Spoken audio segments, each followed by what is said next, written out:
been going to conventions since as long as I can remember, if I'm completely honest.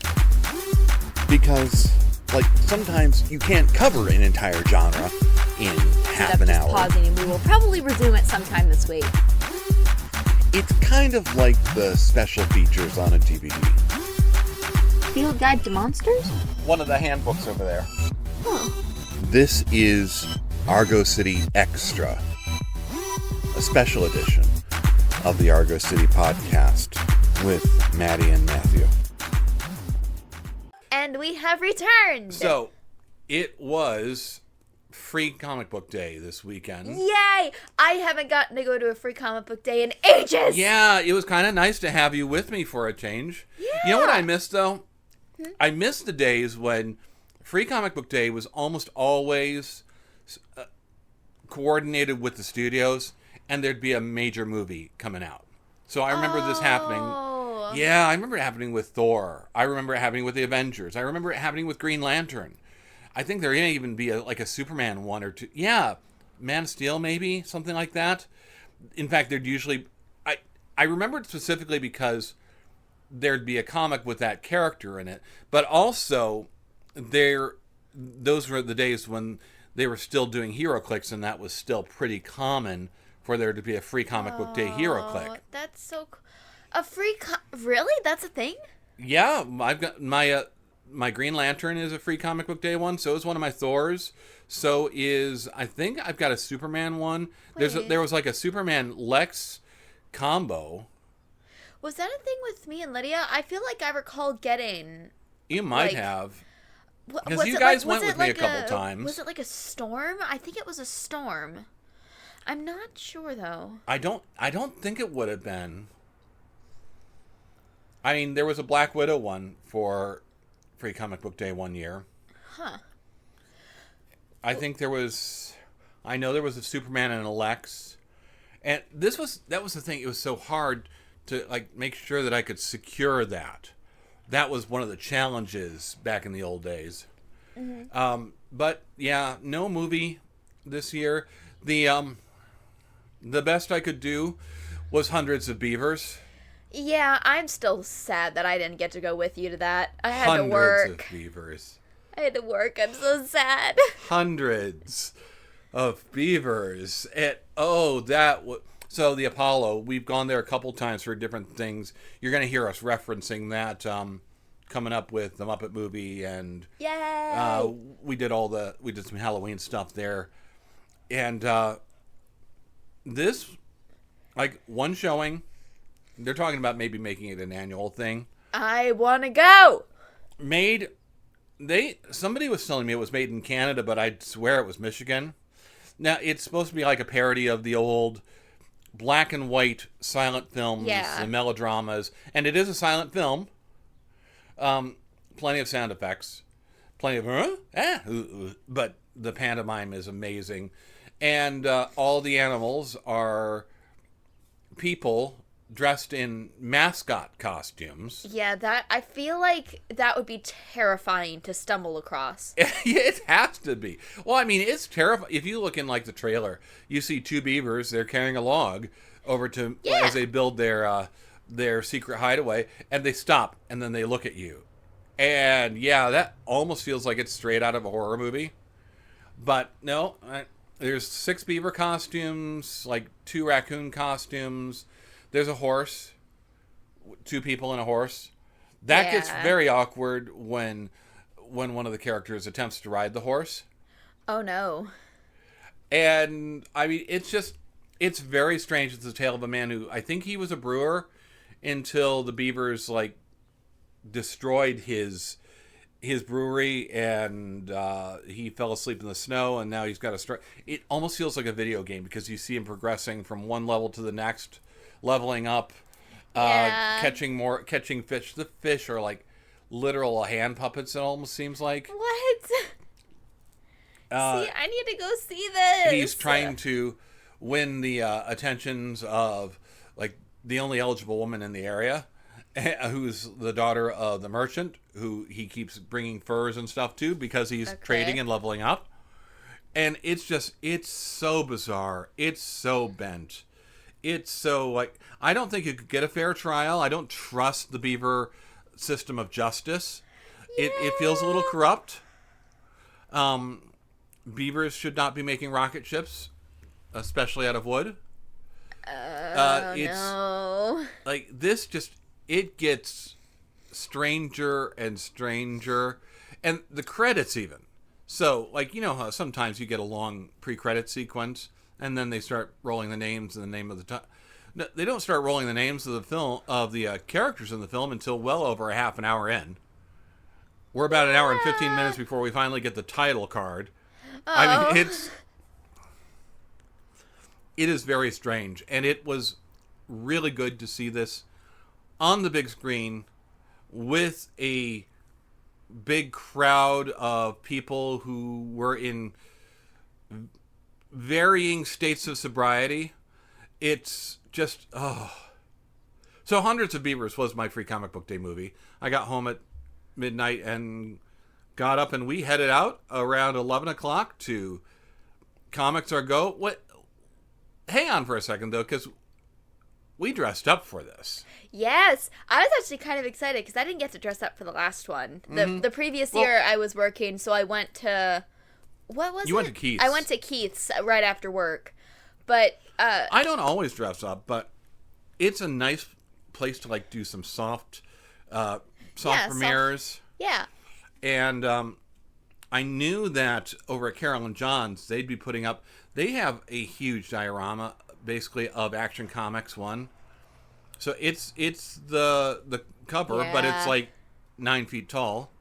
And then there's nobody in the middle, so you can pose. And they give you a giant car to smash against the rock. And it's amazing. And, like, you know what we should do? You know what you haven't done a very long time? In 8 years, I haven't done a Supergirl in 8 years. I mean, this used to be standard. This was the little black dress. Yeah. This was your go-to, if nothing else. Yeah, it was like that. Sometimes Poison Ivy, sometimes Star Sapphire, but Supergirl was the classic, was the original. It was probably one of my first cosplays. It might have been. It certainly was. Like, it's just the comfortable. I got to grab something out of my closet. This is one I got. This will do. Yeah. And I mean, you went through like 3 of these. We were given one of the, like, you know, the store-bought one. You've all seen it. It's kind of nice, velvety, dark blue with a sticker on it, and and you grew out of that. Lydia wore it a couple of times. Your sister did, and then we made you one. We made it based on the Supergirl TV show. Yeah. And you wore that thing out. You outgrew it. You wore that a bunch of times. Yeah. Literally, like, we did, like, Monster Fest Mania, and you wore that. And I'm like, it's a horror show. You don't have to. No, you wanted to wear that, which was great because we went over to the CW booth, and they were loving it. They gave you a poster. They wanted photos of you. I remembered that. Oh my gosh, I remember them, like, yelling at us from, like, across the thing. Like, I remember them, like, pointing at me. It was great. And the last time that you did it, I'm pretty sure the last time was at Neo Comic Con, and that was your quick change one. That was my transforming Supergirl, yeah. That one, I still love that. I'm very proud of that one.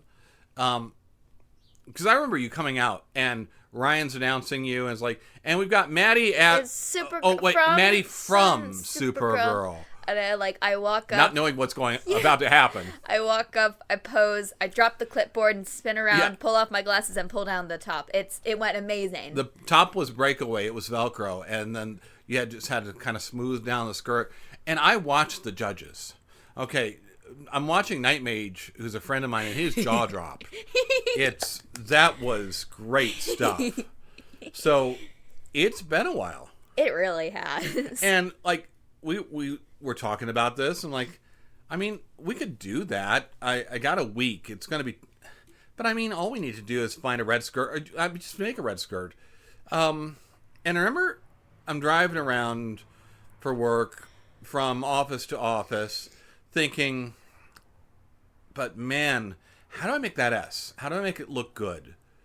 Man, I wish I had some red leather. Mm-hmm. And then... I drove by a red leather couch on the curb. And like he does, he rips it up and puts it in his car. Yep, because he does that. That's a thing. You come home with the strangest crap. I keep a box cutter, a razor in my car for exactly this kind of thing. I turned around, I parked in their driveway. I spent 10 minutes cutting as much leather off of this thing as possible. It looked like it had exploded. Oh my goodness. I left 2 of the cushions, but one of them was good, so I took that. The back was great. I think we made a lot of your costume out of the back of this. Yeah. Your skirt, your cape, your S, it's all out of this couch. Mm-hmm. And then I stopped by the thrift store, and I found a really good looking. It's a T-shirt, but we could do a T-shirt, especially if we added a collar, maybe to do a superhero girls thing. And it was the perfect blue.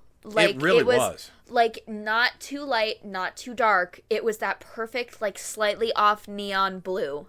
And I'm thinking, okay, yeah, $4.99. I can do that. Wait a minute. This is the yellow tag.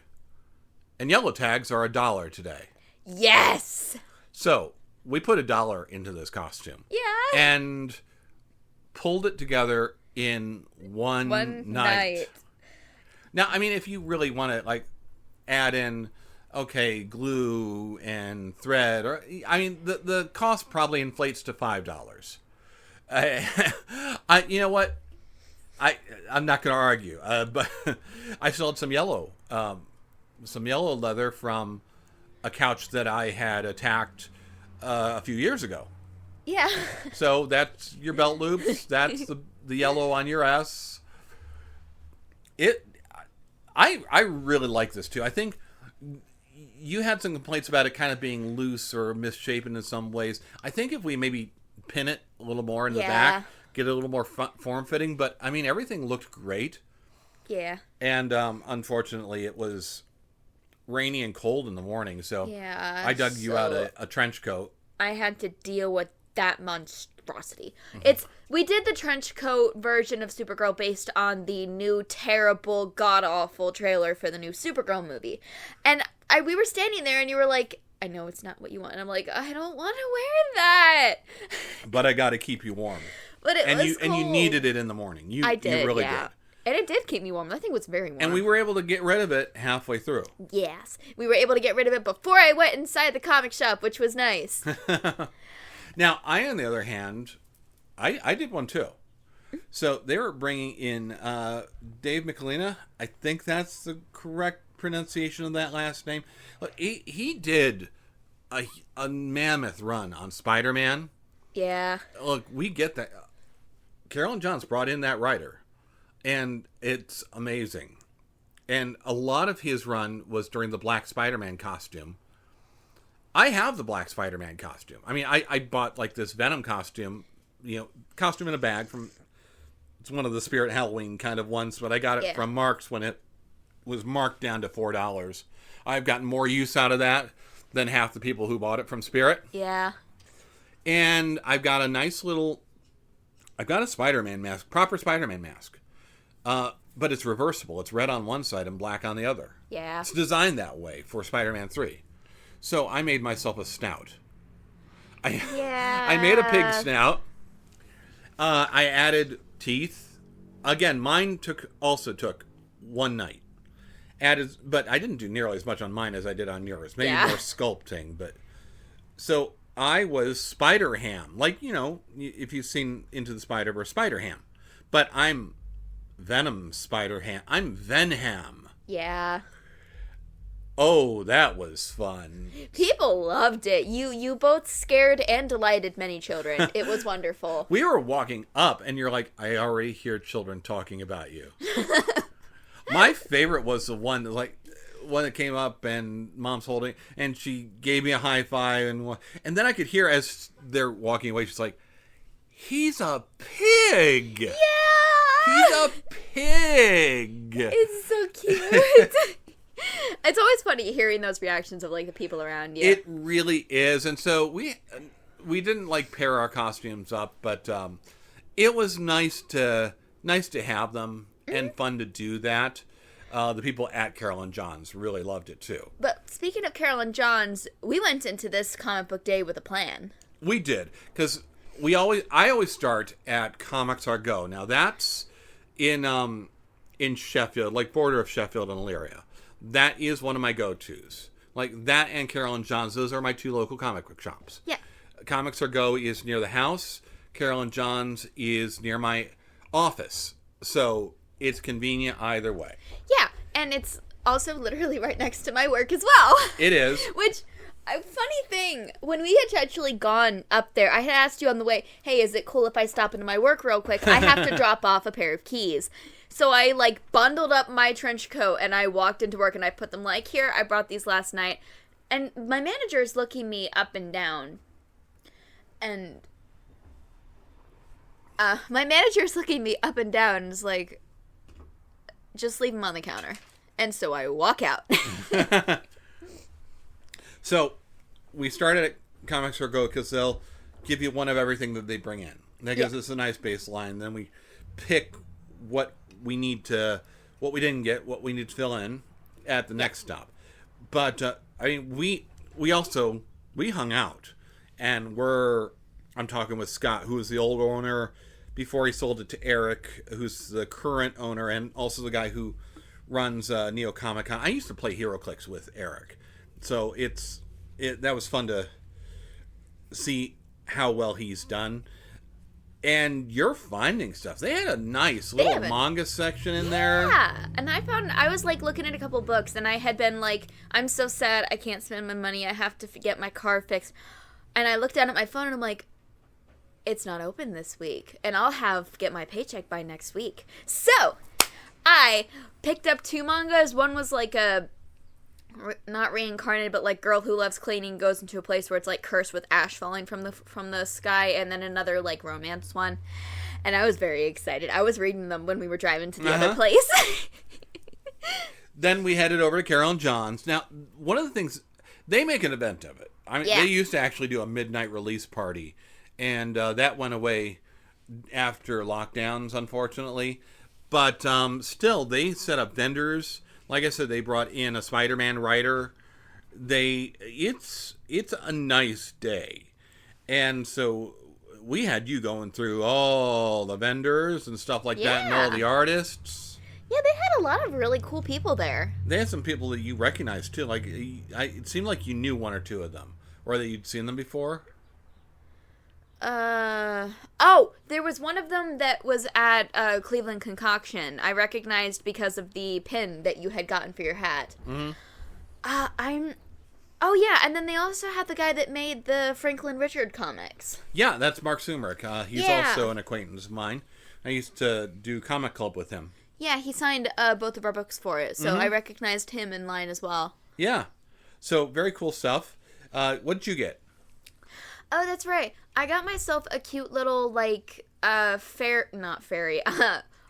tea witch kind of thing. She has, a little tea kettle floating above her. It was a really cute piece. I really liked it. And it was only $10, which is kind of crazy for a print that large. Mm-hmm. So, we love that kind of stuff. Yeah. And the fact that we're really fortunate that we've got such a good comic community out here. And that they do stuff like this. I also got an MLP comic in the bundle. I'm very excited about it. You know what? I didn't realize that's a flip book. Is it? Gem's on the other side of it. Is it? Yeah. Oh, no. So we ended up with an extra one. That went to my work, into the comic box there. Oh, for no. kids who are hanging out in the office or waiting. Yeah, because there were a bunch of comics actually at Carol and John's that weren't even on the list. So the My Little Pony one I didn't realize that was out. I was excited about the Greatest American Hero one. Yeah. The Masters of the Universe one. I haven't read the He-Man one yet. Greatest American Hero was interesting. They're doing a time jump and doing some interesting things there. Huh. Some of these have been good. Some of them haven't been. Garfield was okay. Jeff versus the Spidey crew. Yeah, could have been better. I don't know. we walked away with a lot of books between between the stuff that was there, stuff we got, and really nice day though.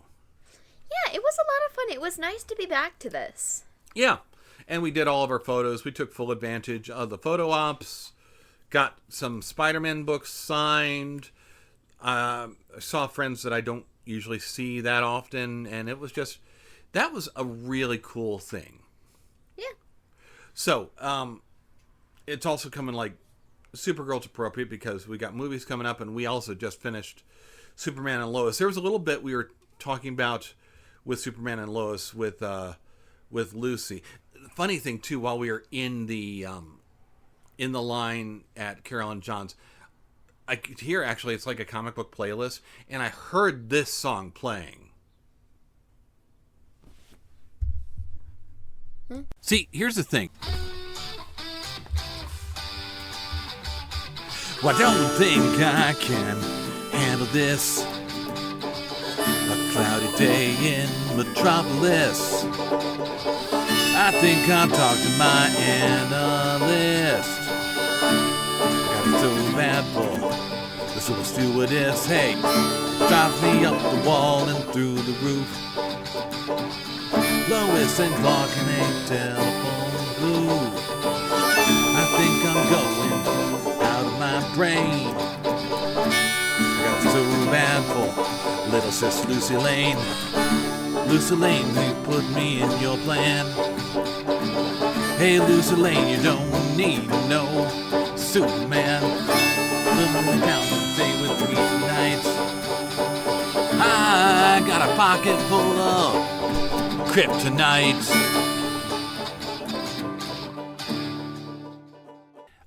The original song is all about how Jimmy is obsessed with Lois Lane. And I hate that. I hate that kind of, I don't know, that rivalry between him and Superman. It's just, it's not right.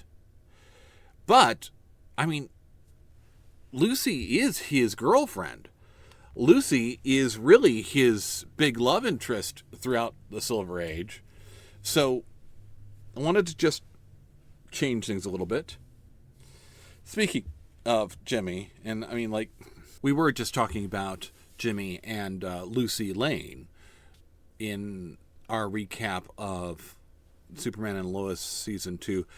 It's going to be a few months until we get there, but we kind of go off on this little side quest tangent here. Lucy Lane in the comics is a bubbly, blonde, like, airline stewardess who dates Jimmy Olsen.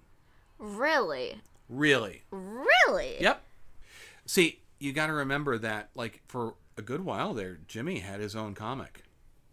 He gets into all sorts of weird hijinks because DC, like, backed up a Brinks bank truck to Jack Kirby's door and said, "Please come work for us. I know you're mad at Marvel. We'll let you do anything you want." And he took Jimmy Olsen, and he did. I feel like that'd be interesting to follow, like, the news creator of... Well, not news creator. Sorry, or was that just a Superhero Girl TV show thing? No, I mean, like, Jimmy's a cub reporter. He's okay. Like... Jimmy starts off, and it spends a lot of the Silver Age as, like, the Daily Planet intern. Okay, so yeah, I feel like it'd be interesting to follow the news reporter on their hijinks throughout the day and such. Well, the thing is, it goes weird. Like, he has a really bad habit of drinking various scientific concoctions without knowing what they are. Why? Which is how we get Turtle Boy or Elastic Lad or the big head thinking one. What? There's so many variations of Jimmy Olsen. It's like, I am so upset that HeroClix didn't just do, like, a side version that could turn into any of these. Oh, dude, I would have bought so every cool. one of them. James Gunn is promising to give us a Jimmy Olsen streaming series, and I'm just, please do this. You know, I'm surprised you didn't make those HeroClix yourself. You've custom made a couple of them at this point. It's still not out of the realm of possibility. They didn't give me a proper Jimmy Olsen though until like until almost towards the point where I was out of it. So it's...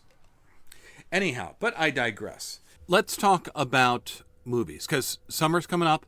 We're in May. June's right around the corner. And we got a couple things. We got some trailers coming in here. Now, part of this is because it is movie night, and one of the things we do during movie night is we watch trailers. AKA, you have trailers that have to do with the movie, and I try to come up with what I can. Well, I actually have, like, I pre-program a lot of them, but if something comes up, like something current, then I'm going to throw that in. And something current has come up. You're getting this later, but a couple of something currents have come up. So, tonight we watched the second Supergirl trailer. Yeah, for the movie that, well, they teased at the end of the Superman movie. Yeah, and you know what? I did not like the first one. I did not like the first Supergirl trailer. No. I actually took some flack from that, from some of my comic book friends. It's like, what do you want? What do I want? I want Supergirl season 1. Yeah! Basically, yeah, because that was pretty perfect. I don't want drunk party girl Supergirl. It does not interest me. From what I saw from that first teaser trailer, I'm like, we might just sit this one out. Yeah, skip it. We were talking about it at the end of the movie, and we were both like, really? Yeah, this is not... Like, look, the actress playing it is fine. She looks the part. She decided that she wanted to mouth off a little bit, kind of like Brie Larson did before she tanked Captain Marvel.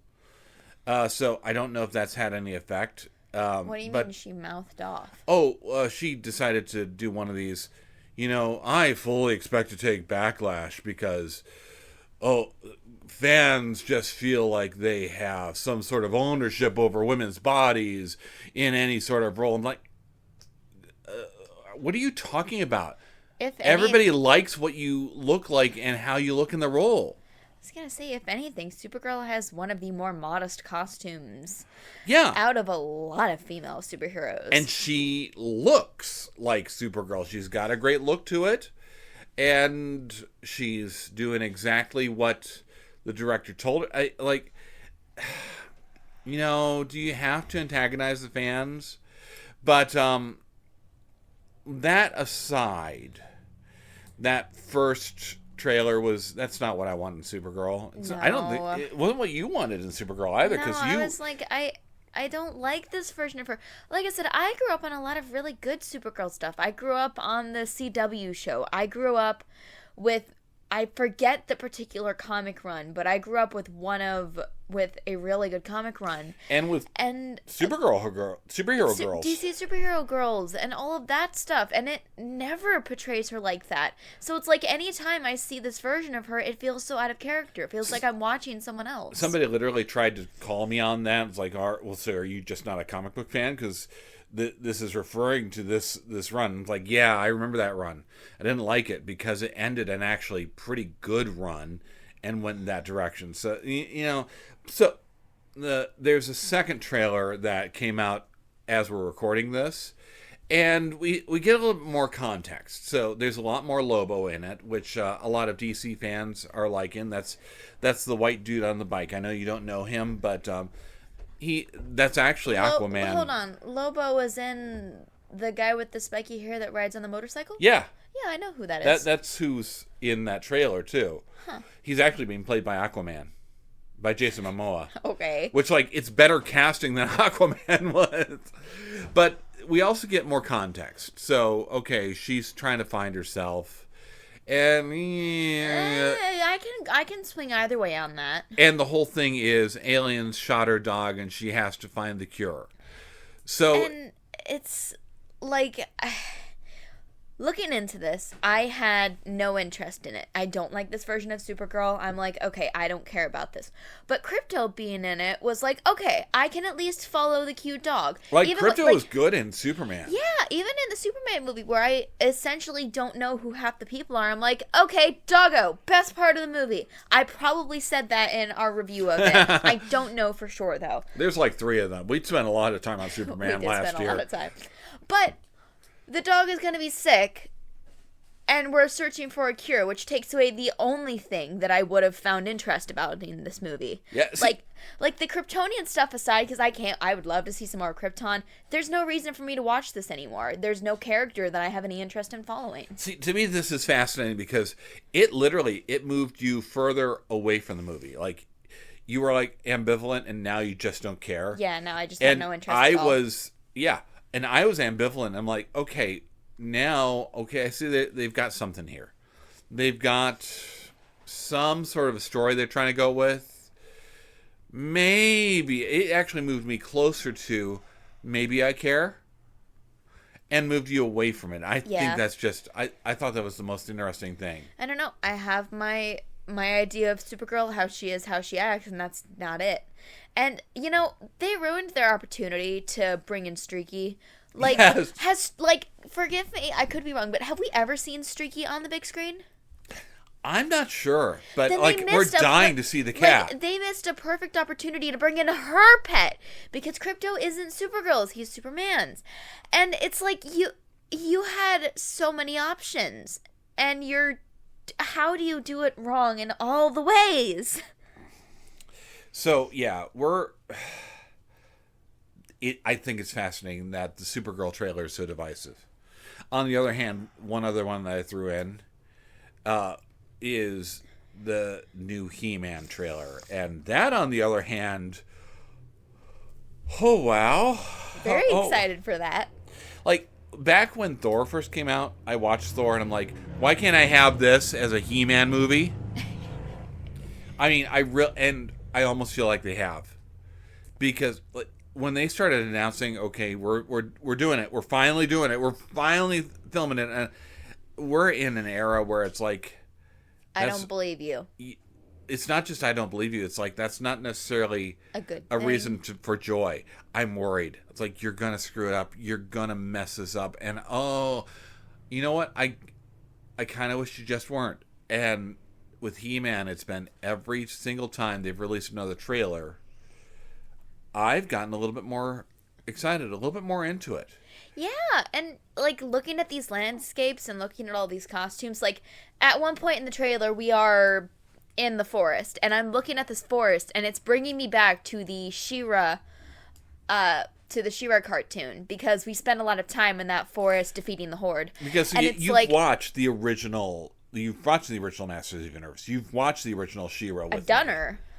Mm-hmm. And it's like, yeah, you've dressed up as She-Ra. So yeah, this is, you know what you're talking about here. Don't dismiss her because she's a Zoomer. She knows this lore. She knows what it's supposed to look like. Yeah. And so do I, because this is This is one of my heroes.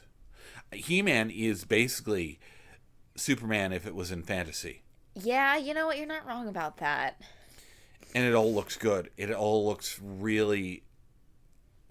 They've done a few race swaps, which I'm just going to roll my eyes at. Yeah, okay, you got your funding. You got whatever concessions you needed from that. But you know what? The costumes look good. Yeah. The characters look good. Yeah. The action looks good. The tiger is adorable. The tiger's in the MGM logo. And you know what? I don't hate Jared Leto. I actually like his Joker. I just don't like his Joker's tattoos. I think Jared Leto gets unfairly maligned, and I liked him as the Hatbox Ghost in Haunted Mansion, and I like what I'm seeing here. Man, you know what? We're releasing this right now just as summer blockbuster season is about to explode. Ugh. And we have so much hope right now. And let's please not let it be displaced. Like, come on. I We just want this to be good. Yeah, this is stuff that we care about this summer. So I've got one more trailer that I wanted to go over with you. Okay. So we got the last trailer for The Mandalorian. You watched some of this. I think I watched season 1 with you. I think 1 and 2, actually. Yeah, I think we did. You came in late in 1 and ran all the way through 2. And, I mean, the whole thing kind of got derailed after 2. There was like a 2 or 3 year pause. Yeah. And this is also around the time when Kathleen Kennedy decided Gina Carano needed to go and really derailed the producer's entire vision for his Star Wars thing. Yeah. So, like, it never really rebounded. Season 3 gave it enough of a ending that it's okay. This is the first Star Wars movie in the theater in about 7 years. Has it really been 7 years? It has really been that long. Like, I feel like I still remember people talking about, what was it, like The Empire Strikes Back? Or... I assure you, it was not The Empire Strikes Back. No, it was... no, it... what was the last one that came out? I don't know, but it was still Mary Sue Palpatine. It was bad. Look, honestly, the only Star Wars that has really interested or engaged me since Rogue One, since like the second of the Disney movies to come out. Yeah. I think the only thing that's really worked for me was The Mandalorian. And even that, mostly in the first year. I mean, it's partly why, I do my Mick Mandalorian. Yeah, your ridiculousness. But, so this is going to be just one-shot adventure, just a film. Yeah. So how are you feeling about that? I mean, it's been a hot minute since I've seen any of this. I mean, I was around when you were watching season 3, but I wasn't really paying attention. Nobody was. No, not even the people watching. There's plenty of cute creatures running around. Yes, I want Grogu to make all the friends. Even if they don't want to be friends with him, I want him to make all the friends. I swear, that one shot with the car is, like, reminiscent of that one shot from the Toy Story with the Barbies. Like, I don't know if you're going to know what I'm talking about, but... It's got, I mean, lots of familiar faces. It almost feels like if anything could work, this just might. I am kind of interested to see, like, is it Jabba the Hutt? Well, it can't be Jabba. Jabba's dead at this point. But Jabba wasn't the only Hutt. There's lots of Hutts. Okay, so getting to see some more Hutts, I feel like it's going to be kind of interesting. I think so too. We've now established too in canon that that's what they look like. Like in the novelization back in the day. Yeah. The writer decided he was given pretty much free reign to do whatever he wanted. So he decided that Jabba had actually caught a disease and all of his fur fell out. What? Oh my god, that's terrible! But no, this is what they are. There's chicken walkers in there. There's ATSGs. Was that what it was called? Like the thing he was riding on? It looks like a smaller chicken walker. That was cool. You could see how much effort they were putting into like the CGI to make it move with him. I mean, I'm intrigued. It's not tracking well, but I think there's a lot of Star Wars fatigue because they put out way too much just to try and find something, anything that would work. Yeah. Especially after they kind of, like I said, they jumped the shark and derailed what Jon Favreau was going to do. So yeah. But coming up, so that's the last of our summer movie previews. We're going to have a lot of movies this summer. Head out to the theater and join us at the movies. We will talk with you a little bit later. Bye.